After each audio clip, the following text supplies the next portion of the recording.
وہ 10 اونٹ دیا کرتے تھے. تو انہوں نے کہا کہ آپ ان کے بدلے میں 10 اونٹ جو ہیں وہ قربان کر دیے جائیں. تو پھر جو ہے 10 اونٹ دے کر قربانی کر دیں اور چھوڑ دیں. پھر انہوں نے اس طرح کیا، کہتے ہیں کہ نہیں، قرہ نکالتے ہیں، ایک طرف عبداللہ کا نام رکھتے ہیں، ایک طرف 10 اونٹ کا نام رکھتے ہیں. تو 10 اونٹ قربان کرنے چاہیے یا عبداللہ کی قربانی لگنی چاہیے. تو جب بھی قرہ نکلتا تھا وہ حضرت عبداللہ کے نام نکلتا تھا. تو پہلے شروع 10 اونٹوں سے ہوا اور یہ سلسلہ چلتے چلتے 90 پہ چلا گیا، 9 بار نکلا، اور جب 10ویں دفعہ کیا تو پھر 10 اونٹ نکلے، اور اس طرح 100 اونٹ قربان کر کے حضرت عبداللہ کی جان بچائی گئی. Is Ramadan. بسم اللہ الرحمن.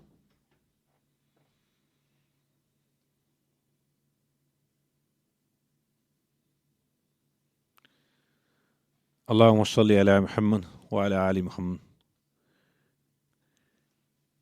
ایک بار پھر پروگرام کے اس دوسرے حصے میں آپ کو خوش آمدید کہتا ہوں. میرا نام محمد خلیل ہے اور رمضان ریڈیو وولورہمپٹن 87.9 FM سے میں آپ سے مخاطب ہوں.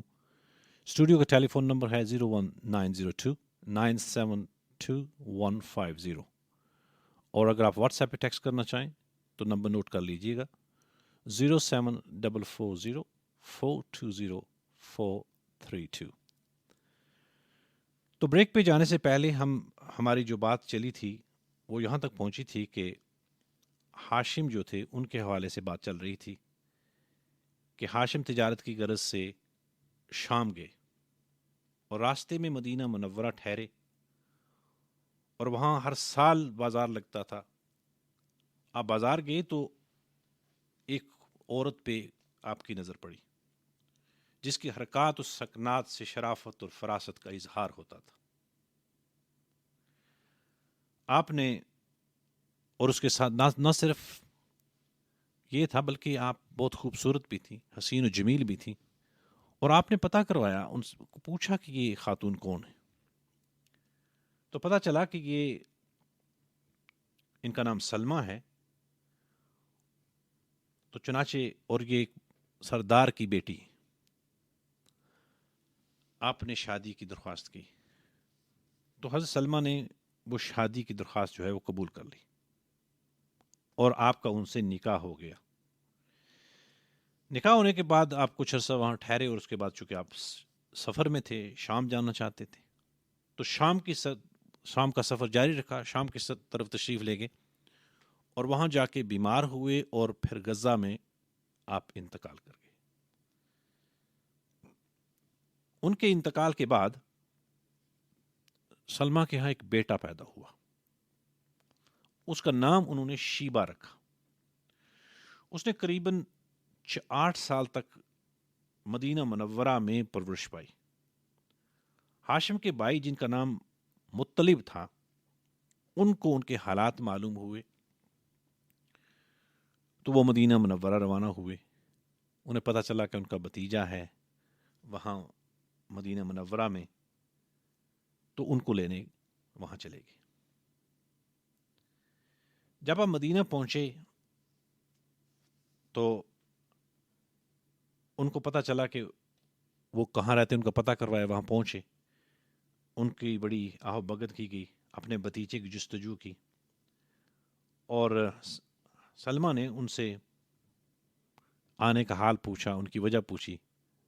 کہا کہ میں اپنے بھتیجے کو لینے کے لیے آیا ہوں، اگر آپ کا کوئی عذر نہ ہو. انہوں نے کہا نہیں ٹھیک ہے. ان کے پاس آپ 3 دن مہمان رہے، اور انہیں بڑے پرتفاق انداز میں ان کا خیر مقدم کیا. اور 3 دن کے بعد مطلب تھے جو، وہ اپنے بھتیجے شیبہ کو لے کے مدینہ کی طرف روانہ ہو گئے. اب یہ بات سمجھنے میں آ رہی ہے، سوچنے میں ہے کہ ان کا نام عبد المطلب کیوں پڑا. ان کا نام اصل میں شیبہ تھا، لیکن چونکہ جب مکہ مکرمہ پہنچے تو آپ کو معلوم ہے کہ اس وقت عربوں میں جو طریقہ کار تھا وہ غلامی کا دور چل رہا تھا، اور جب کوئی بڑے لوگ باہر جاتے تھے تو کوئی نہ کوئی غلام خرید کے لے آتے تھے. تو ان لوگوں کو اس بات کا شک ہوا، شبہ ہوا کہ شاید یہ ان کا غلام ہے. آپ نے ان لوگوں کو بتایا کہ نہیں دیکھو یہ میرا غلام نہیں ہے، یہ میرا بھتیجا ہے، یہ ہاشم کا بیٹا ہے، لیکن ان لوگوں نے اس بات کو اتنا زیادہ نہیں مانا اور عبد المطلب ہی ان کو کہتے رہے، اور اسی نام سے آپ بہت مشہور ہوئے، اور اسی طرح یہ سارا سلسلہ چلتا رہا، اور آج تک ہم ان کو عبد المطلب کے نام سے ہی جانتے ہیں۔ اب حضرت عبد المطلب جو ہیں، ان کی زندگی کا جو سب سے بڑا کارنامہ ہے وہ چاہے زمزم جو ایک مدت سے اٹ گیا تھا اور گم ہو گیا تھا، انہوں نے اس کا پتہ لگوایا اور کھدوائی کرائی اور نئے سرے سے اس کو درست کروایا۔ چاہے زمزم یعنی زمزم کا کنواں جہاں ہم حج کے لیے یا عمرے کے لیے جاتے ہیں، تو وہ کنواں تو آج کل نہیں ہے، وہ سارا کچھ جو ہے وہ زیر زمین ہو گیا ہے، لیکن پہلے یہاں کنواں ہوتا تھا۔ لیکن اس کے بارے میں یہ بھی کہا جاتا تھا کہ جب ان کو اس بات کا پتہ چل گیا کہ کنواں اس جگہ ہے، تو ان کو خواب کے ذریعے بتایا گیا تھا کہ فلاں جگہ پہ کنواں ہے، وہاں کچھ غلاظت ہے، کچھ خون پڑا ہوا ہے، اور جو ہے ایک کوا جو ہے وہ ٹھونگے مار رہا ہے۔ آپ کو جب اس بات کا پتہ چل گیا تو آپ نے وہ وہاں کنواں نکالنے کی کوشش کی۔ تو جو قریش تھے انہوں نے اس بات کو پسند نہیں کیا، انہوں نے کہا کہ یہ ہمارے دو ادھر بت ہیں، ان کے درمیان آپ کنواں نکالنا چاہتے ہیں۔ لیکن آپ نے کہا نہیں، میں آپ کی بات ماننے کے لیے تیار نہیں ہوں، جس بات کا مجھے حکم دیا گیا ہے میں وہ کر کے رہوں گا، آپ کو یہ چیز اچھی لگے یا بری لگے مجھے اس سے کوئی لینا دینا نہیں۔ تو چنانچہ انہوں نے وہ کنواں نکالنا شروع کیا۔ اب یہاں انہوں نے ایک منت مانی۔ اب اس کی دو طرح سے روایات آتی ہیں کتب کے اندر۔ ایک یہ ہے کہ آپ نے یہ منت مانی کہ اگر رب العالمین نے میرے لیے کنواں کھودنا جو ہے آسان کر دیا، جب کنویں کی کھدوائی آسان ہو جائے میرے لیے، تو میں یہاں اپنا ایک بیٹا جو ہے وہ قربان کروں گا اللہ کے نام پہ۔ آپ اللہ کے نام پہ اپنا ایک بیٹا جو ہے وہ میں قربان کر دوں گا۔ اور دوسری وہ یہ منت مانی کہ اگر میں اپنے 10 بیٹوں کو اپنے سامنے جوان ہوتا دیکھوں گا تو ان میں سے ایک کو قربان کر دوں گا۔ تو رب العالمین نے ان کی جو ہے یہ آرزو پوری کر دی، اور 10 کے 10 بیٹے جوان بھی ہوئے، آپ کے سامنے بڑے ہو گئے۔ اب آپ ان کو کعبہ کے اندر لے آئے۔ ایک روایت یہ ملتی ہے، اور دوسری روایت یہ ملتی ہے کہ یہ منت جو آپ نے مانی تو کچھ عرصے کے بعد ظاہر عرصہ کافی گزر گیا تھا اور آپ بھول گئے۔ جب آپ بھول گئے تو خواب میں آپ کو یاد کروایا گیا کہ آپ اپنی منت پوری کرو۔ تو آپ نے ایک مینڈا ذبح کروایا اور لوگوں میں تقسیم کیا، لیکن پھر آپ کو اطلاع ملی کہ نہیں، اس سے بڑا، اس سے کوئی بڑی چیز جو ہے وہ قربان کی جائے۔ آپ نے بیل ذبح کیا، پھر کہا نہیں اس سے بڑی چیز، تو پھر آپ نے اونٹ ذبح کروایا، لیکن پھر آپ کو اس کے بعد پھر خواب آیا اور اس میں جو ہے اس طرف اشارہ کیا گیا کہ آپ کی منت جو تھی وہ یہ نہیں تھی کہ بیل ذبح کروانا ہے، اونٹ ذبح کروانا ہے، یا مینڈا ذبح کروانا ہے، یا کوئی اور جانور اللہ کی راہ میں قربان کرنا ہے، بلکہ آپ نے منت یہ مانی تھی کہ اگر آپ کی جو مراد پوری ہو گئی تو آپ اللہ کی راہ میں اپنا ایک بیٹا قربان کریں گے۔ اب یہ دیکھیں یہ سلسلہ جو بیٹوں کی قربانیوں کا سلسلہ ہے، یہ اس سے پہلے بھی تاریخ میں ملتا ہے۔ حضرت ابراہیم علیہ السلام نے اپنے بیٹے حضرت اسماعیل کو قربان کرنے کے لیے تو حضرت عبداللہ بھی چونکہ انہی کی پشت میں سے ہیں، تو ان کی قربانی کا جو ہے اس کا ذکر یہاں آگے چلے گا۔ تو کہا جاتا ہے کہ جب ان کو اس بات کا پتہ چلا تو انہوں نے اپنے بیٹوں سے پوچھا کہ بیٹو، میری یہ خواہش تھی، میری یہ منت تھی، تو اس کے لیے میں تم میں سے کسی کو ذبح کرنا چاہتا ہوں، تو اب کس کو ہمت ہوتی، کس کو جرت ہوتی کہ وہ آگے بڑھتا۔ بالآخر حضور نبی کریم صلی اللہ علیہ وسلم کے والد محترم حضرت عبداللہ سامنے آئے اور عرض کیا کہ والد محترم میں حاضر ہوں، مجھے آپ ذبح کرنا چاہیں تو کر لیجیے۔ تو چنانچہ جب عبداللہ کو ذبح کرنے کے لیے حضرت عبداللہ کو ذبح کرنے کے لیے کے چلے تو ان کی جو بہن تھی وہ رونے لگی، اور اس نے کہا کہ ان کے بدلے میں 10 اونٹ جو ہیں وہ قربان کر دیے جائیں۔ اور اس وقت تک عرب کے اندر جو خون بہا تھا، کسی کا جو فدیہ تھا، کسی انسانی جان کا جو فدیہ تھا، کسی انسانی جان کا جو بدلہ تھا، وہ 10 اونٹ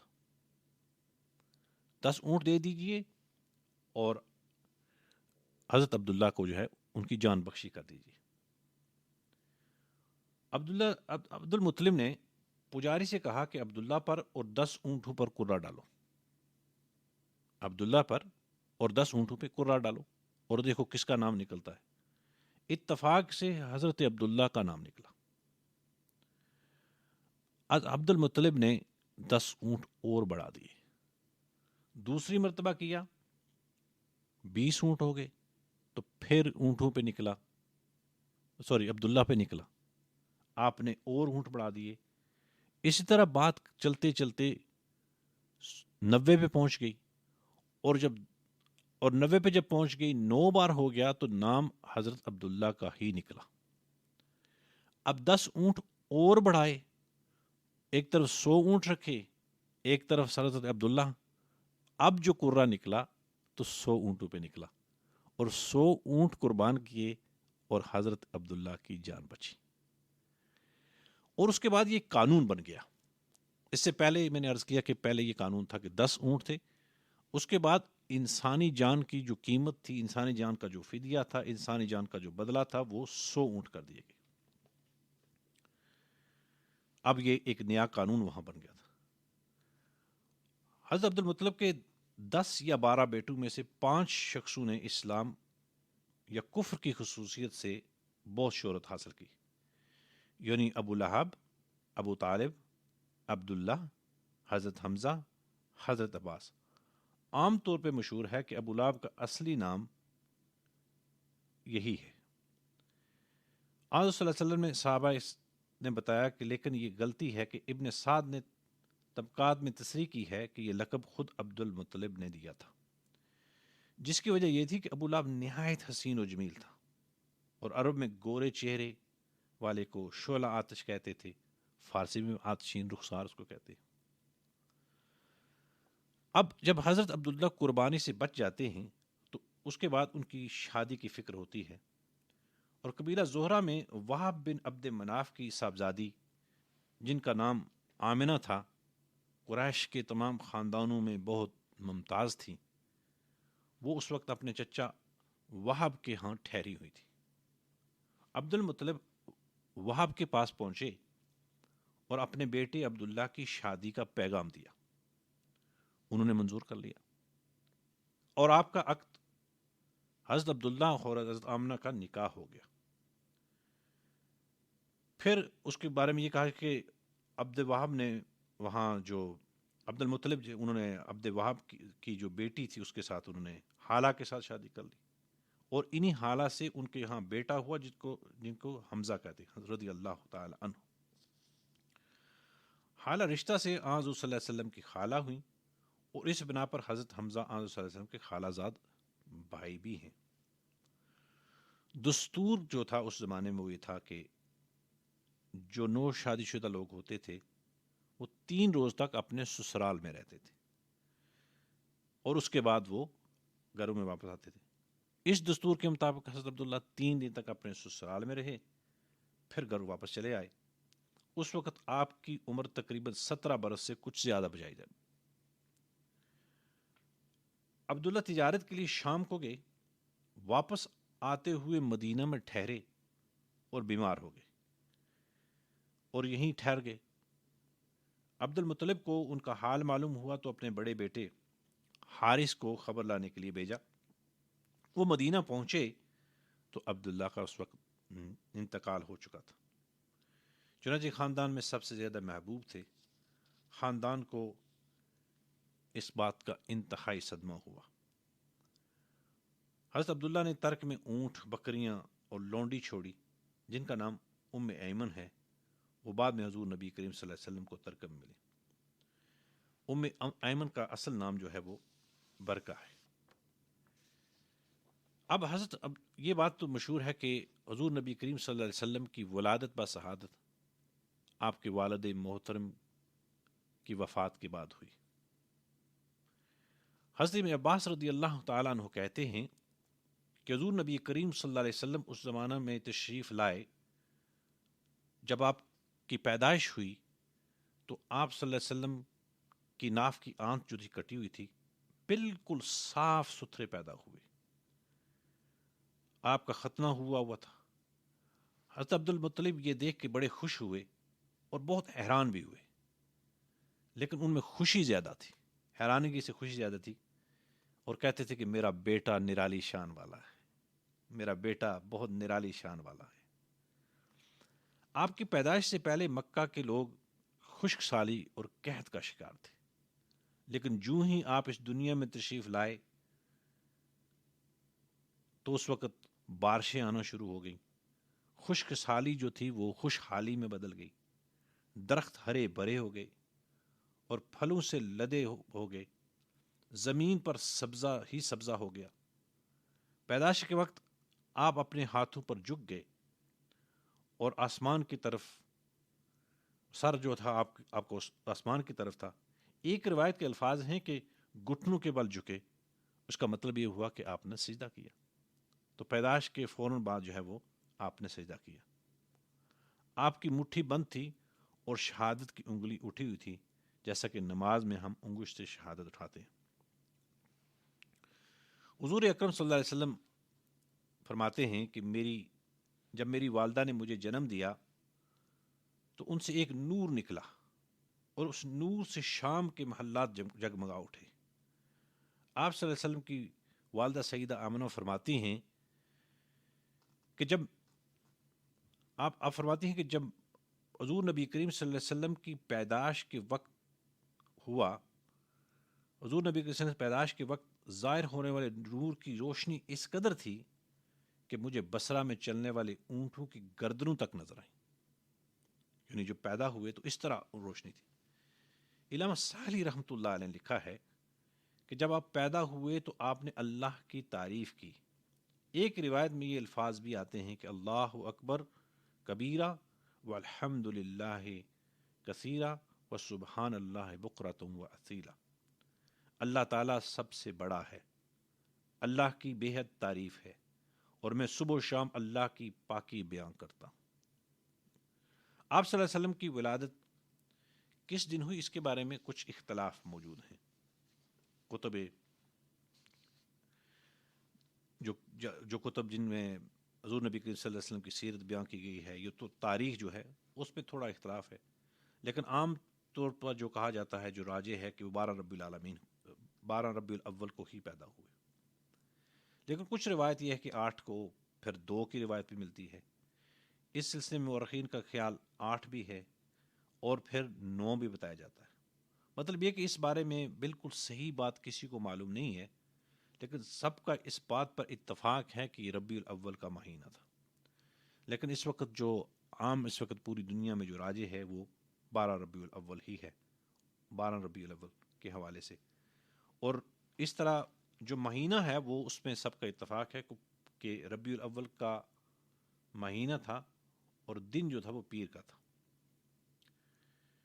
کہا جاتا ہے کہ آپ کو پیر کے دن ہی نبوت ملی، پیر کے روز ہی آپ نے مدینہ منورہ کی طرف ہجرت فرمائی، پیر کے روز ہی آپ کی وفات ہوئی، اور اسی لیے آپ پیر کا روزہ بھی رکھا کرتے تھے۔ حضور نبی کریم صلی اللہ علیہ وسلم کی پیدائش عام الفیل میں ہوئی، یعنی ہاتھیوں والے سال میں ہوئی۔ اس ہاتھیوں والا سال اس لیے کہا جاتا ہے کہ ابرہہ نے ہاتھیوں کے ساتھ مکہ المکرمہ پر چڑھائی کی تھی۔ ابرہہ یمن کا بادشاہ تھا، عیسائی تھا۔ واقعہ کچھ یوں ہے کہ ابرہہ کو پتہ چلا، اس نے پوچھا کہ حج کے دنوں میں یہ دیکھا کہ لوگ جو ہیں بیت اللہ کی طرف جا رہے ہیں۔ اس نے اپنے لوگوں سے پوچھا یہ لوگ کہاں جا رہے ہیں؟ تو جواب ملا کہ بیت اللہ حج کے لیے جا رہے ہیں۔ اس نے کہا اچھا، تو اس نے پوچھا کہ یہ بیت اللہ جو ہے یہ بنا ہوا کس چیز کا ہے؟ کہا جی پتھروں کا بنا ہوا۔ اچھا، تو کہا کہ یہ جو لوگ ہیں وہ وہاں جو جاتے ہیں وہ لباس کون سا پہنتے ہیں؟ تو اسے بتایا کہ ہمارے یہاں سے جو دہاری دار کپڑا جو تیار ہوتا ہے اور جاتا ہے، اس کی پوشاکیں تیار ہوتی ہیں، یہ وہی کپڑا پہنتے ہیں۔ تو ابرہہ کو یہ سن کر یہ بات ہضم نہیں، اس نے کہا اچھا، اگر یہ بات ہے تو پھر ہم اس سے بڑی عالی شان بلڈنگ بنائیں گے، اس سے عالی شان جگہ تیار کروائیں گے، اور لوگ ہمارے ہاں آیا کریں گے، وہاں نہیں جایا کریں گے، حج کے لیے، عمرہ کے لیے یہاں آیا کریں گے۔ لیکن اس کو اس بات کا علم نہیں تھا بیچارے کو کہ عمارت خوبصورت بنانے سے کوئی بات تیار ہو، بڑی عمارت بنانے سے اس کا کوئی تعلق نہیں ہے، بلکہ یہ تو رب العالمین کی اس کے ساتھ نسبت ہے اس وجہ سے۔ چنانچہ ابرہ نے ایک عمارت تیار کروا لی اور اس میں لوگوں کو طرح طرح کی سہولتیں دی، اور کچھ عرصہ یہ کام چلتا رہا۔ بالآخر عرب کے ایک نوجوان کو یہ بات پسند نہ آئی اور انہوں نے اس میں کچھ گندگی پھینکی اور چپکے سے چلے گئے۔ ابرہ کو اس بات کا پتہ چلا اور اس کو یہ یقین ہو گیا کہ یہ یمن کا رہنے والا، یہاں کا قریبی کوئی نہیں ہو سکتا، اگر یہ کی ہے حرکت تو عرب کے کسی باشندے نے ہی کی ہے۔ چنانچہ اس نے سوچا کہ اچھا اگر یہ معاملہ ہے تو پھر ہم اس کعبہ کو ہی گرا دیتے ہیں، اس کعبہ کو گرا دیتے ہیں جس کی وجہ سے جو ہمارے اس کعبہ کو جو اس نے بنایا تھا، اپنی طرف سے اس کو نام دیا تھا، تو اس نے پھر خطوط لکھے اور ہاتھی اکٹھے کیے۔ ان میں سے ایک ہاتھی جو بہت بڑا ہاتھی تھا، اس وقت روئے زمین پر اس سے بڑا ہاتھی نہیں تھا، وہ بھی لائے اور اس کا نام محمود بتایا جاتا ہے۔ ابرہ نے یہ ہاتھیوں کا لشکر تیار کیا۔ جب مکہ والوں کو ابرہ کے اس لشکر کی تیاری کی خبر ملی، ان کو پتہ چلا کہ ابرہ اتنے بڑے لشکر کے ساتھ آ رہا ہے، اور یہ ایک نئی چیز تھی ان کے لیے، کبھی انہوں نے ہاتھیوں کا مقابلہ کیا نہیں تھا اس سے پہلے، اور پھر اس کے علاوہ یہ تھا کہ وہ ایک اس کے پاس جو تھی وہ آرمی تھی، وہ اسلحہ سے لیس تھی، اس لیے ان کے پاس ساز و سامان نہیں تھا، تو انہوں نے سوچا کہ یہ ہمارے لیے بہت مشکل ہو جائے گا ان کے ساتھ مقابلہ کرنا، تو چنانچہ وہ ان سے مقابلہ نہیں کر سکے۔ تو حضرت عبد المطلب نے لوگوں سے کہا کہ دیکھو یہ ابرہ آ رہا ہے، تو اس لیے اب ہماری ذمہ داری، اس لیے ہمیں چاہیے کہ ہم پہاڑوں میں چلے جائیں، ہم ان کا مقابلہ نہیں کر سکیں گے۔ چنانچہ وہ پہاڑوں کی طرف چلے گئے، اور ابرہ جب آیا اور اس نے مکہ المکرمہ کے قریب پہنچا تو ایک واقعہ بتایا جاتا ہے کہ حضرت عبد المطلب کے اونٹ جو تھے چرتے چرتے ادھر گئے، تو ابرہ نے وہ پکڑ لیے۔ جب ابرہ نے آپ کے اونٹ پکڑ لیے تو آپ گئے اور انہوں نے درخواست کی کہ دیکھو میرے اونٹ تم لوگوں نے پکڑ لیے ہیں۔ اب جب حضرت عبد المطلب بڑی شان و شوکت کے ساتھ وہاں پہنچے تو ابرہ پہ اس کا بڑا اثر ہوا، تو آنے کی وجہ پوچھی کہ آپ کیوں تشریف لائے، تو آپ نے فرمایا کہ میرے اونٹ تم لوگوں نے پکڑ لیے، میں اس لیے آیا ہوں۔ تو وہ بڑا حیران ہوا، کہنے لگا مجھے بڑی حیرت ہو رہی ہے کہ آپ اپنے اونٹ لینے کے لیے آئے ہیں، میں مکہ پہ چڑھائی کرنے آیا ہوں، آپ کو اس کی فکر نہیں ہے، آپ کو اپنے اونٹوں کی پڑی ہوئی ہے۔ تو حضرت عبد المطلب اس وقت جلال میں آ گئے، اور کہا دیکھو یہ میرے اونٹ تھے، میں ان کا مالک ہوں، میں ان کو لینے آ گیا ہوں۔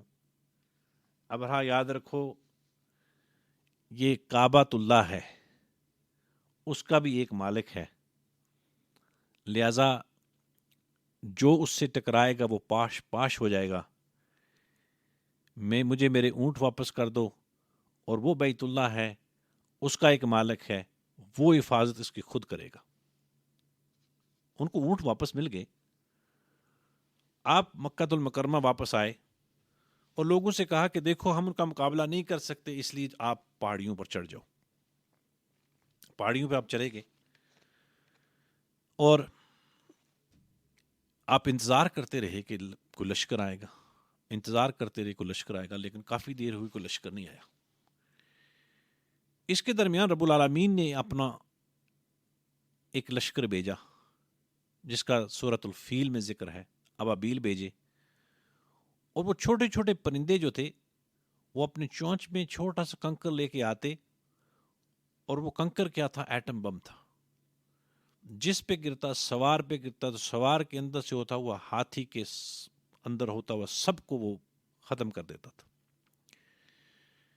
اور ان کو سب کو تباہ کر دیا. چھوٹے چھوٹے کنکر چھوٹے چھوٹے پرندوں نے ان کو تباہ اور برباد کر کے رکھ دیا. یہ رب العالمین کی طرف سے ایک بہت بڑا لشکر تھا. ابابیلوں سے چھوٹے چھوٹے پرندوں سے رب العالمین نے ہاتھیوں کو تباہ کروا کے رکھ دیا اور وہ سارے وہاں تباہ و برباد ہو گئے. ابرہا کے بارے میں کہا جاتا ہے کہ یہ بھاگتا تھا. جب اس نے بھاگنا شروع کیا تو اس کے اس جسم سے آہستہ آہستہ ایک ایک کر کے جو ہے وہ گرنا شروع ہو گئے. ہاتھ گر رہا ہے, پاؤں گر رہا ہے. تو اس طرح یہ سارا جو ہے اس کا پورا جسم جو ہے وہ بالکل گر گیا. تو آج وقت کا وہ جو ہے وہ آہستہ آہستہ ہمارا ختم ہو رہا ہے. ہماری کوشش تھی کہ بات کو مزید آگے بڑھایا جائے, لیکن جو بات رہ گئی ہے انشاءاللہ کل آئندہ ہفتے انشاءاللہ اس کو پورا کر دیا جائے گا. ہمارا یہ پروگرام ہر ہفتے کے میں ایک دفعہ ہوا کرے گا, منڈے, اور پھر اس منڈے کو منگل کے دن ہمارا یہ پروگرام ہے. پھر آئندہ منگل کے دن ہمارا یہ پروگرام ہوگا, چونکہ پہلا ہفتہ تھا. اس کے بعد دوسرے ہفتے میں انشاءاللہ ہم حضور نبی کریم صلی اللہ علیہ وسلم کی زندگی کے, مکہ کی زندگی کے کچھ اوائل, اور انشاءاللہ کوشش کریں گے کہ حضور نبی کریم صلی اللہ علیہ وسلم کی مکہ کی جو زندگی ہے اس پہ اگلے ہفتے تک اس پہ بات مکمل کر لی جائے. اس کے بعد ہمارے پاس 2 ہفتے بچیں گے, اور انشاءاللہ اس 2 ہفتوں میں ہم جو ہے حضور نبی کریم صلی اللہ علیہ وسلم کی مدنی حالات پہ بات کریں گے. وقت جو ہے اس کا احساس ہی نہیں ہوتا, وقت اتنا جلدی گزر جاتا ہے. اللہ رب العالمین سے